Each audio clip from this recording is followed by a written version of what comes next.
안녕하세요. 고고 역사 현장의 뚜벅이입니다. 오늘은 서울 용산구에 있는 효창공원 첫 번째 편입니다. 함께 가보실까요? 고고! 효창공원의 정문인 창렬문인데요. 생각보다 효창공원을 모르는 사람들이 많은 게 사실입니다.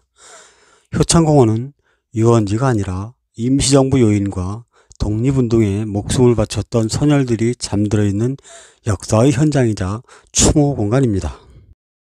효창공원은 정조 때 맏아들이자 세자였던 문효세자와 그의 생모인 의빈성씨, 순조의 후궁 등이 묻히면서 효창묘로 불리다가 1870년 고종에 의해 효창원으로 격상이 됩니다. 그러나 1800년대 말 일본이 침략을 하면서 골프장, 유원지, 독립군 토벌용 비밀기지 등으로 이용이 됩니다. 일제는 1944년 왕실 묘들을 경기도 고양군의 서삼릉으로 옮겼고 해방이 되면서는 효창원이라는 이름만 남게 되었는데요. 이 효창원을 애국지사들의 묘로 조성한 것은 바로 백범 김구 선생입니다. 1946년 백범 김구는 임시정부의 대표로 이곳에 독립운동가들이었던 윤봉길, 이봉창, 백정기 선생 등을 국민장으로 이곳에 안장하면서 효창원은 애국지사들의 안식처로 다시 태어나게 됩니다. 창렬문을 열고 들어서면 파란 상징물과 함께 시원한 분수가 나옵니다. 효창공원의 역사를 좀 더 볼까요? 삼의사 이장 후 1948년에는 임시정부 요원이었던 이동영, 차리석, 조성환 선생의 유해를 모셔왔고 1949년에는 백범 김구가 암살을 당하자 이곳에 모셔집니다. 놀라운 것은 당시 대통령이었던 이승만인데요. 애국지사 묘역이 조성되었지만 관리는커녕 방치했으며 심지어 경찰을 동원하여 참배객들을 막기까지 했다고 합니다. 1950년대 후반에는 제실과 연못이 있던 자리를 뚝 떼어 축구장을 만들어 버립니다. 대통령이라는 자가 전쟁 때 제일 먼저 도망친 것도 모자라 애국지사들의 묘까지 내팽개친 것입니다. 이게 대통령의 품격일까요? 이제 묘역들을 돌아보기로 하겠습니다. 동쪽의 임정요인 묘부터 돌아볼 건데요. 길이 참 시원합니다. 효창공원에 대한 몰상식한 행태는 박정희도 마찬가지였는데요.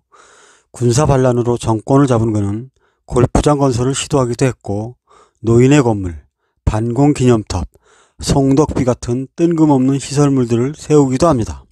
혹시 일본군 장교가 되어 독립군을 때려잡던 기억 때문은 아니었을까요? 유원지처럼 변했던 효창공원은 전두환, 노태우 정부 들어서야 묘역 정비, 사당 건립이 이루어졌고 김대중 정부는 백범기념관을 세우는 등 성역화 사업을 시작합니다. 하지만 지금까지도 사업은 제대로 진행되지 못하고 있습니다. 각종 단체들의 이권들이 많이 얽혀 있다 보니 뒤지부진한 것이죠. 여기가 바로 묘 입구입니다. 임정요인 묘로 들어가는 길입니다. 깨끗하게 정비가 잘 되어 있죠? 묘 입구를 제외하면 담장까지 둘러쳐져 있습니다. 묘가 언덕 위에 있다 보니 계단을 조금 올라가야 합니다. 숨이 찰 만큼 계단을 올라가다 보면 임정요인들의 묘가 나타날 것입니다. 계단 양쪽으로 조경을 해놓은 소나무가 초록의 잎을 자랑하며 서 있습니다. 마치 머리를 숙여 인사하는 것처럼 보이죠? 임정요인 세 분의 묘소가 보입니다. 영상이 약간 멀어 보이지만 그래도 봉분쇄기와 묘비석은 잘 보이죠? 세 분은 바로 오른쪽부터 차리석 비서부장, 이동영 주석, 조성환 국무부장입니다. 주변을 둘러볼까요? 구름 낀 하늘과 초록의 잔디, 그리고 나무가 잘 어우러져 있죠? 일제의 나라를 빼앗기자 1919년 남의 나라 중국에서 임시정부를 세우고 나라를 되찾기 위해 목숨을 걸고 활동했던 요인들. 사실 이 효창공원에는 이 세 분과 함께 백범 김구 선생까지 네 분의 임시정부 요인묘가 있습니다. 이제부터 세 분의 묘를 살펴볼까요? 마치 묘지와 그 주변을 초록의 용단으로 장식해 놓은 것처럼 아름답습니다. 오른쪽부터 차례로 보도록 하겠습니다. 차리석 선생의 묘인데요. 대한민국 임시정부 국무위원 비서장이라고 묘비에 적혀 있습니다. 중학교 졸업 후 신민회에 참여하여 애국개명운동을 전개하다 검거되어 3년간 옥고를 치렀고 3.1 만세운동에 참여한 후 상하이로 망명, 독립신문 기자로 활동하다가 임시정부 수립에 참여합니다. 이후 국무위원을 거쳐 비서실장으로 13년간 재임하면서 독립운동에 매진했습니다. 가운데 있는 묘는 이동영 선생의 묘인데요. 대한민국 임시정부 초대 의정원 의장 주석 이동영 묘지라고 새겨져 있습니다. 일제가 기승을 부리자 동지들과 사립학교인 서전의숙, 경학사, 신우학교 등을 설립하여 인재 양성에 기여했습니다. 1919년에는 임시정부 수립에 참여하였고 임시의정원 의장, 국무위원, 주석 등을 지냈습니다. 1948년 이곳에서 영면에 들었습니다. 마지막은 조성한 선생의 묘인데요. 30대였던 1912년 만주에서 일본 총리 대신을 암살하려다 실패할 정도로 맹렬하게 독립운동에 참여했습니다. 서울 출신인 조성한 선생은 이후 임시정부 수립에 참여 군무차장으로 임명되었음에도 청산리 전투에 참여하는 등 무장투쟁을 전개했으며 임시정부의 군무부장으로 광복군 창설에 기초를 닦은 인물입니다. 아마 이 세 분의 이름을 모르시는 분들이 많을지도 모릅니다. 어쩌면 이동영 선생 정도의 이름만 들어본 사람도 많을 겁니다. 재정도 군대도 빈약했던 조선은 밀려오는 외세에 힘을 쓰지 못하고 끝내 일제의 나라를 빼앗깁니다. 나라를 구하는 것은 왕이나 왕비, 대신들이 아니라 애국지사들과 힘없는 국민들이었습니다. 임시정부 활동이나 독립운동에 헌신한 분들의 희생과 노력이 있었기에 오늘의 우리가 있음을 꼭 기억해야 할 것입니다. 삼의사묘로 가는 길입니다. 날이 더워서인지 공원이 한가해 보이는데요. 그래도 묘는 참배를 해야겠죠? 함께 가볼까요? 멀리서 보니 마치 소나무가 참배객들에게 꾸벅 인사를 하며 잘 다녀오라고 배웅을 하는 것 같습니다.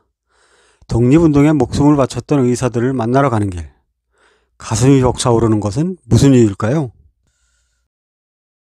삼의사 묘입니다.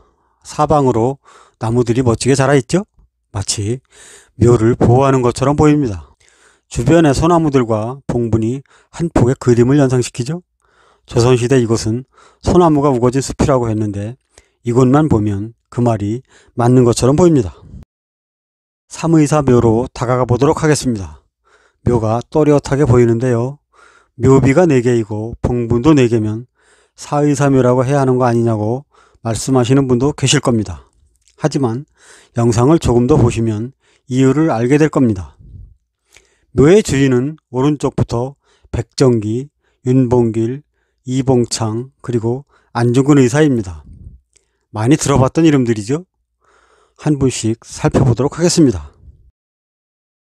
3.1 만세운동에 참여했던 백정기는 곧 상하이로 망명, 무정부주의자 연맹에 가입하면서 노동자운동과 일제상품 배격운동, 일본군 시설 파괴와 요인 암살 활동을 벌이며 독립운동에 뛰어듭니다. 1933년 일본 주중대사가 상하이 홍코우의 한 요정에서 개명을 초대해 연회를 연다는 소식에 습격하려다 잡혀 무기형을 선고받고 복역 중 병으로 세상을 떠나 효창공원에 안장되었습니다. 다음은 윤봉길인데요. 19의 나이에 농촌 계몽운동과 야학을 개설하여 한글과 민족의식 고취에 힘쓰지만 계몽운동만으로 독립을 이룰 수 없다는 것을 깨닫고 중국으로 망명, 백범 김구를 만나 한인 애국단에 가입하지요. 얼마 후인 1932년 4월 외왕과 만주사변 승리를 자축하는 자리에서 폭탄을 던져 대한남하의 기계를 떨칩니다. 그리고 꽃다운 25의 나이에 순국합니다. 이봉창 의사인데요. 그는 젊은 시절 일본 놈들에게 심한 차별과 수모를 겪습니다. 일제의 나라를 빼앗겨 생긴 이름을 깨달은 그는 중국으로 건너가 김구 선생을 만납니다. 외왕 암살 계획을 밝히고 한인 애국단에 입단한 이봉창은 수류탄을 가지고 다시 일본으로 갑니다. 1932년 1월 일본 도쿄의 경시청 앞에서 외왕에게 폭탄을 던졌으나 실패하고 말지요. 하지만 우리의 독립의지를 세계 만방에 알리는 성과를 거두게 됩니다. 이봉창은 그 자리에서 체포되었으며 그해 10월에 처형됩니다. 묘지석이 다른 분들의 것과 다르게 새 것인데요. 안중근 의사의 가면입니다. 아직도 안중근 의사의 유해를 찾지 못했다는 것은 방송을 통해 보았죠. 안중근은 나라가 기울자 연해지로 가서 의병운동에 참여하지만 실패하지요. 그러자 동지들과 함께 손가락을 잘라 구국투쟁을 결의합니다. 1909년 10월 26일 안중근은 하얼빈역에서 이토 히로부미를 사살해버립니다. 그리고 이듬해 2월 형장의 이슬로 사라지죠. 하루빨리 안중근 의사의 유해를 찾아 이곳에 안장되기를 바라봅니다. 이번에 찾아볼 곳은 사당인 의열사입니다. 30여 년 전에 건립된 의열사는 효천공원의 서쪽, 즉 삼의사 묘와 백범 김구선생 묘 사이에 있습니다. 효천공원에 잠들어 계신 임정요인 세 분과 삼의사들, 안중근 의사, 그리고 백범 김구선생까지 7분의 영정과 위패를 모시고 있습니다. 의열사가 과거에는 특별한 날에만 개방을 했던 것 같은데 요즘은 상시 개방을 하는 것 같습니다. 자, 그럼 의열사 안으로 들어가 볼까요? 혹시 사당 주변에도 나무들이 많이 있죠? 담장도 제법 높은데요. 그 뒤로 꽃나무와 소나무 등 여러 나무들이 잘 자라 애국지사들의 사당을 지키고 있는 것 같습니다. 그래서 더 아늑해 보입니다. 그럼 이제 사당으로 가볼까요? 멀리서 보아도 사당인 의열사가 위용이 있어 보입니다.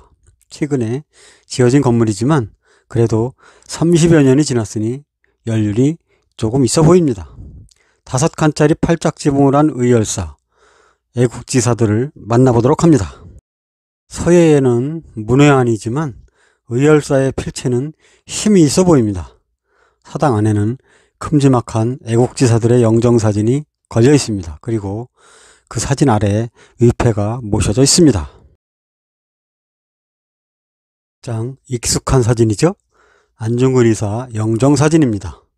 조선 총독부를 지낸 이토 히로부미를 사살한 더 말이 필요 없는 민족의 영웅이죠. 다음이 백정기 의사, 윤봉길 의사, 이봉창 의사, 그 다음이 이동영 선생, 김구 선생, 조성환 선생, 차리석 선생의 영정사진들입니다. 영정사진 속의 애국지사들은 이봉창 의사를 제외하면 모두 근엄한 표정을 짓고 있죠. 아마도 나라 걱정 때문에 근심이 많아서 영정사진도 그런 게 아닐까요? 오늘은 나라의 독립을 위해 모든 걸 희생하신 효창공원의 애국지사들을 만나봤습니다. 2편에서 계속됩니다.